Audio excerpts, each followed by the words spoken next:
Every year, millions of people make the same promise to themselves. They'll finally get fit, finally leave the job they hate, finally stop procrastinating, finally change. And then they don't. Not because they're lazy, not because they lack willpower, not because the goal was too hard. There's a much deeper reason, one that psychology has understood for decades but almost nobody talks about. And once you understand it, you'll never look at yourself or other people the same way again. Stay with me, because by the end of this video, you won't just understand why people don't change. You'll know exactly what it actually takes to break the pattern. Let's start with something that sounds almost too simple. The human brain is not designed to pursue happiness. It's designed to avoid pain.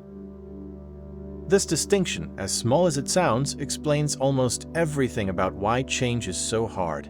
Neuroscientists call this the negativity bias. Our brains assign roughly twice the psychological weight to potential losses as they do to potential gains. In other words, the fear of losing what we have is always stronger than the excitement of gaining something new.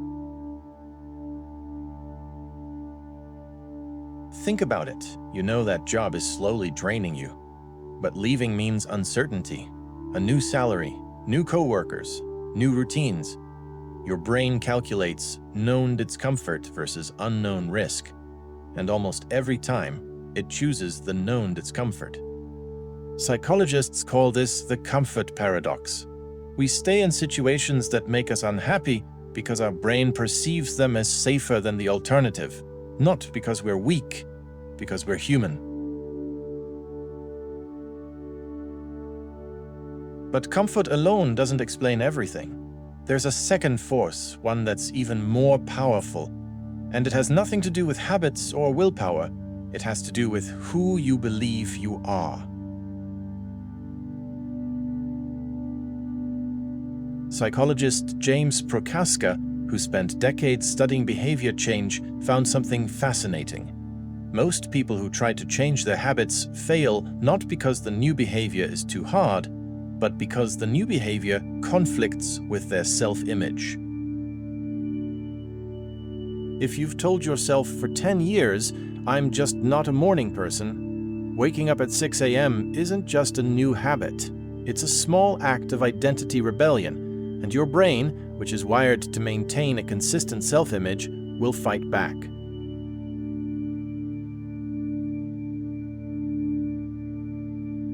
This is why affirmations often don't work. Telling yourself, "I am confident," when your deep identity says, "I am anxious," creates cognitive dissonance, and your brain resolves it by rejecting the affirmation.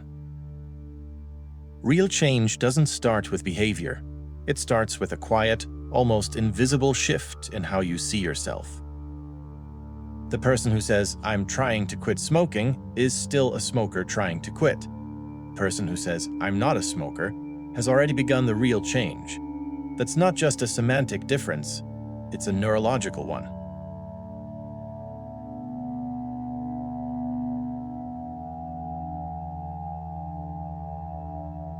Here's where it gets genuinely interesting.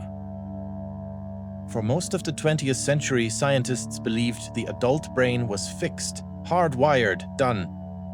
Then, in the 1990s, researchers discovered neuroplasticity, the brain's ability to rewire itself throughout your entire life.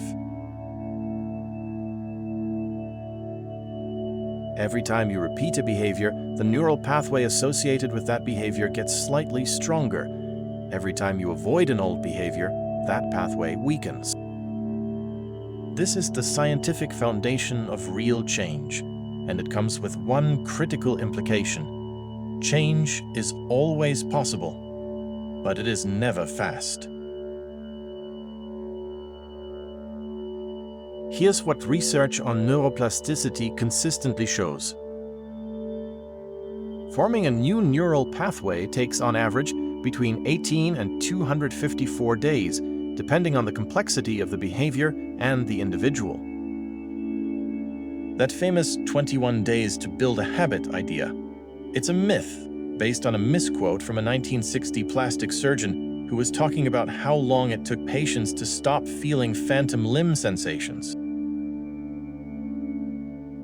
Real change takes longer, but it also takes fewer heroic moments than you think. What it requires is something far less dramatic: consistency over intensity.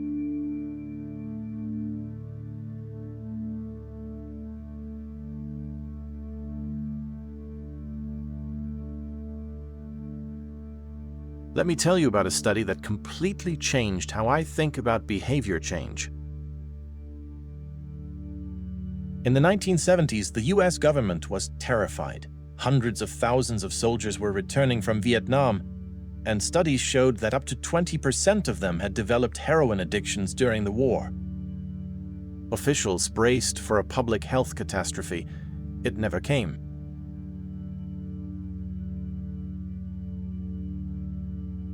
Researcher Lee Robbins followed these soldiers for years after their return.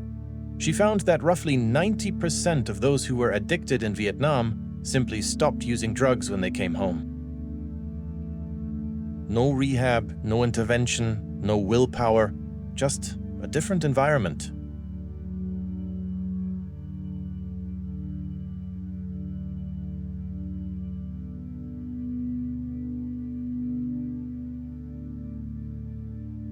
This is the finding that most self-help books ignore. Your environment shapes your behavior more than your intentions do.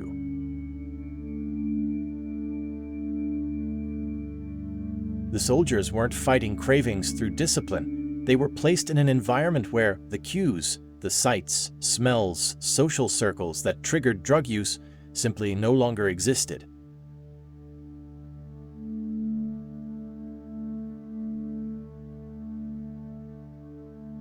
James Clear, in his book Atomic Habits, put it perfectly. You don't rise to the level of your goals. You fall to the level of your systems.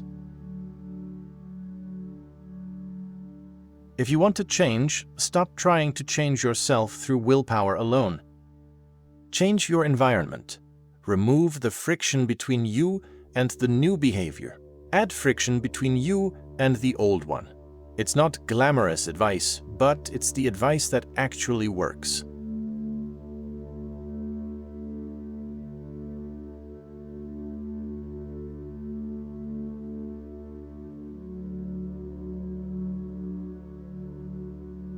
So let's bring it all together.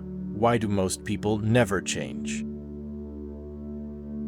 Because they underestimate their negativity bias and try to use excitement to override fear, when what they actually need is to reduce the risk of the new behavior. Because they try to change their actions before changing their identity, and their brain keeps pulling them back to who they've always been. Because they expect fast results from a process that is neurologically slow, and they quit in week 3, right before the new pathway would have started to solidify.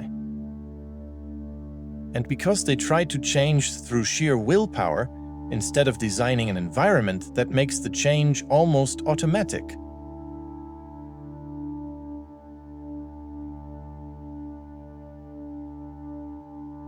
The good news? None of these are character flaws. They're bugs in software that hasn't been updated in 200,000 years. And once you see the bugs, you can start to work around them.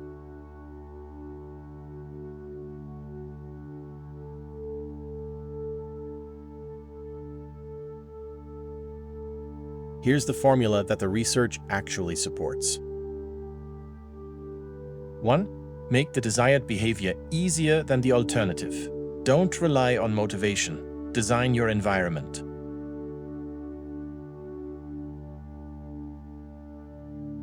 2. Build a new identity first. Ask yourself, who is the kind of person who already does this? And start acting like them in small, almost invisible ways.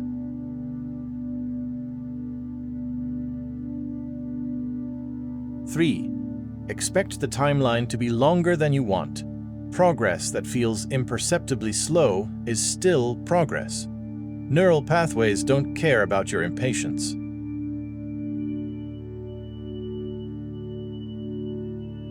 4. Treat relapse as data. not failure. Every slip reveals something about your environment, your triggers, or your identity, not your worthiness.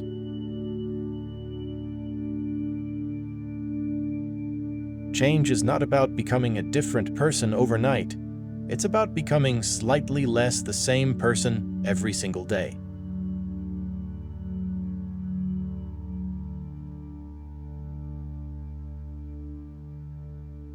If this video made you see yourself, or someone you know, a little differently, that small shift in perspective is already the beginning, because understanding why you haven't changed is the first step toward actually changing.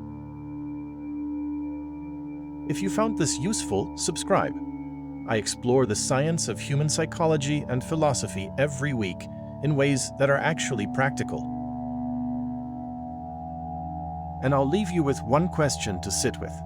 What would change in your life if you stopped fighting yourself and started designing for yourself instead? I'll see you in the next one.